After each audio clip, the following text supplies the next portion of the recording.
Point رکھوں گا وہ کیا ہے، وہ یہ ہے، یہ ایک ایسا اصول ہے، یہ نہ صرف دنیا کی اچھی زندگی دیں گا، بلکہ میرا یہ چوتھا جو نقطہ ہے، یہ کسی مصیبت چاہے جسمانی ہو، سمجھ رہے آپ، کسی مصیبت جسمانی ہو یا ذہنی کوئی تکلیف ہو، یہ اس کا بھی علاج ہے۔ یہ جو نقطہ ہے بڑا اہم نقطہ ہے، یاد رکھیے، اس نقطے کو آپ باندھ لیں، یاد رکھیے اپنے ساتھ۔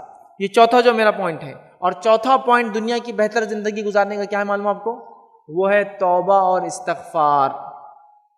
دنیا میں مصیبتیں ہم پہ کیوں آتی ہیں، تکلیفیں کیوں آتی ہے، پریشانیاں کیوں آتی ہے، بیماریاں کیوں آتی ہے، معلوم آپ کو، اس لیے کہ ہم اللہ رب العزت کی ناشکری کرتے ہیں، اللہ رب العزت کا شکر ادا نہیں کرتے، گناہوں پر گناہ کرتے چلے جاتے ہیں، اور گناہ اتنے بڑھ جاتے ہیں کہ ہم نے دیکھا قرآن کے اندر جب قوموں کے گناہ بڑھ گئے تو اللہ رب العزت نے ان قوموں کو دنیا سے نیست و نابود کر دیا، جس کو کہیں گے دنیا سے ان کو مٹا دیا، یاد رکھیں۔ تو یہ گناہ ہے، یہ معصیت ہے جو ہمارے لیے دنیا کی زندگی اجیرن کر دیتے، یاد رکھیں۔ ڈپریشن کے لوگ شکار ہو گئے، سمجھ رہے، گناہوں کے نتیجے میں پریشان ہیں، مال و دولت ہونے کے بعد بھی دل پریشان ہے نا، سکون نظر نہیں آ رہا ہے کہیں، ہے نا، سب کچھ ہونے کے بعد بھی دل چاہ رہا ہے کہ ابھی کوئی چیز ایک ایسی ہے جو حاصل نہیں ہوئی ہے۔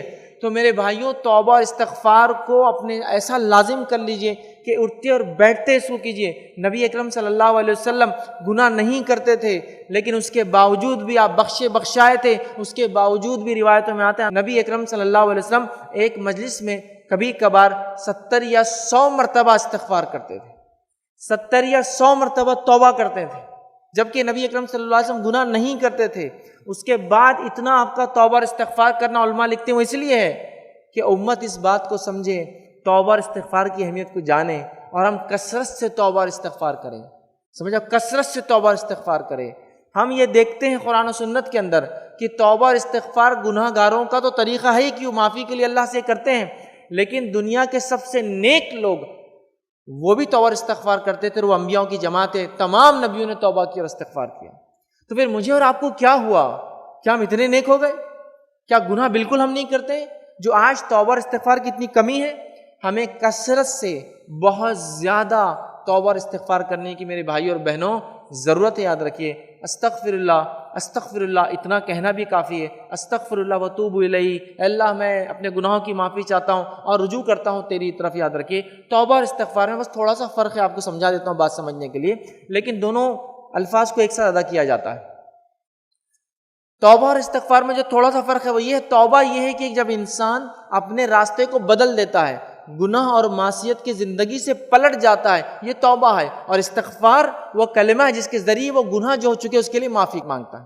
تو توبہ اور استغفار، میں نے اپنا راستہ بدل لیا، میں گناہ کے راستے پہ تھا، یو ٹرن لے کے نیکی کے راستے پہ آیا، میں نے رجوع کیا، میں پلٹ گیا اور پھر استغفار کیا جو گناہ مجھ سے ہوئے تھے۔ تو ہمیں کثرت سے توبہ کرنا چاہیے اور استغفار کرنا چاہیے، اس لیے کہ اللہ رب العزت نے دیکھیے قرآن میں کیا فرمایا، وَمَا أَصَابَكُم مِّن مُّصِيبَةٍ فَبِمَا كَسَبَتْ أَيْدِيكُمْ وَيَعْفُو عَن كَثِيرٍ، جو کچھ مصیبتیں تم پر دنیا میں آتی ہے وہ تمہارے ہاتھوں کی کمائی ہے، وہ تمہارے گناہوں کا نتیجہ ہے، وَيَعْفُو عَن كَثِيرٍ، حالانکہ ہم تو بہت تم کو معاف کرتے ہیں۔ اللہ تعالیٰ بہت معاف کرتا ہے اپنے بندوں کو، لیکن ہم اتنے گناہ کرتے ہیں جسی کو انتہا نہیں۔ تو گناہ ہر انسان سے ہوتے ہیں، تو ہم استغفار کو اپنا معمول، اپنی عادت بنا لیں۔ آئیے استغفار کے کچھ فائدے دیکھ لیتے ہیں، دنیاوی کیا ہوتے ہیں وہ بھی دیکھ لیتے ہیں۔ اللہ رب العزت نے نوح علیہ السلام کی سورہ نوح کے اندر اس حالت کو بیان کیا جب انہوں نے اپنی قوم کو دعوت دی، وہ قوم ایمان نہ لائی، اس کے بعد اب اللہ کی طرف رجوع ہوئے اور اللہ تعالیٰ سے کہا کہ اللہ اس قوم کو ہلاک کر دے۔ تو اس سے پہلے آپ بتاتے ہیں کہ اللہ تعالیٰ کو پیش کرتے ہیں کہ اللہ میں نے کیا کیا کیا اس قوم کے ساتھ۔ اس میں اللہ سبحانہ تعالیٰ بیان کرتا ہے سورہ نوح سورہ نمبر 71 71، اس کی آیت نمبر 10 11 اور 12 میں اللہ فرماتا ہے، نوح علیہ السلام نے کہا اور فرمایا، فَقُلْتُ اسْتَغْفِرُوا رَبَّكُمْ إِنَّهُ كَانَ غَفَّارًا، کہ اے میری قوم، نوح علیہ السلام قوم کو دعوت دے رہے کہ اے میری قوم تم اللہ سے استغفار کرو، معافی مانگو اپنے گناہوں کے لیے، انہ کان غفارا، تم اسے یقیناً معاف کرنے والا پاؤ گے۔ پھر فرمائے یرسل السماء علیکم مدرارا، اگر تم اللہ سے توبہ استغفار کرو گے تو اس کا نتیجہ کیا ہوگا، دنیاوی فائدہ کیا ہوگا، دنیا میں کیا فائدہ ملے گا، یرسل السماء علیکم مدرارا، آسمان سے اللہ تعالیٰ موسلا دھار نفع بخش بارش کو برسائیں گا۔ آج چاہے آپ جس بھی سیکٹر سے ہو، دنیا میں جو بھی پیشہ رکھتے ہو، آسمان سے تعلق آج بھی ساری انسانیت ہے. اگر بارش نہ ہو تو سارا سسٹم تہس نہس ہو جاتا ہے، چیزیں مہنگی ہو جاتی ہیں، لوٹ مار مچ جاتی ہے سماج میں. یاد رکھیں. تو لہٰذا استغفار کا ایک فائدہ جو نوح علیہ السلام نے اپنی قوم کو بتایا وہ یہ کہ اللہ تعالیٰ آسمان سے موسلادھار بہترین نفع بخش بارش کو برسائیں گا. دوسرا دنیاوی فائدہ کیا بتایا، غور سے سنیے. وَيُمْدِدْكُمْ بِأَمْوَالٍ وَبَنِينَ، اور تم کو مال میں بڑھا دیں گا، اور تم کو مال میں بڑھا دیں گا. کون سا انسان ہے جو مال نہیں چاہتا ہے؟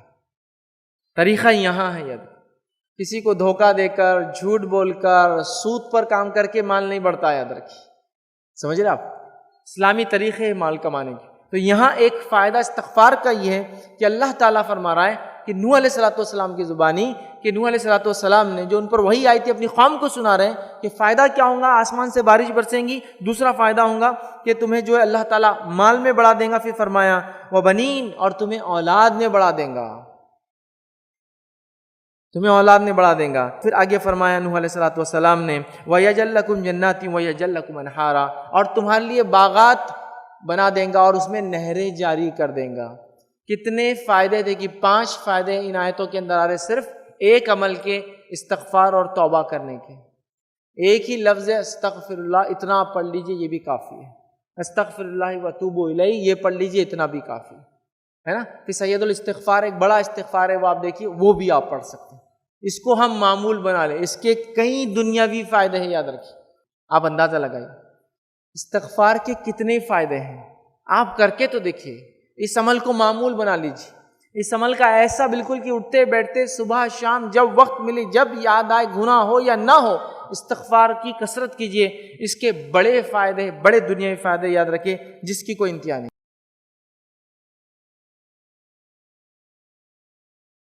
السلام علیکم. آپ بھی ہمارے اس کام میں تعاون کریں اپنی زکات و صدقات کے ذریعے. ڈونیشن ڈیٹیلز کے لیے ڈونیٹ اس پر کلک کریں. اگر آپ کو ہمارے ویڈیوز پسند آئے ہیں تو اسے شیئر کریں اور سب کے حقدار بنیں. روزانہ ہمارے ویڈیوز کو پانے کے لیے ہمارے یوٹیوب چینل کو سبسکرائب کریں اور بیل آئکن دبائیں. ہم سے دیگر سوشل میڈیا پر جڑنے کے لیے ویڈیو میں دیے گئے آئی ڈی کو سرچ کریں. جزاک اللہ.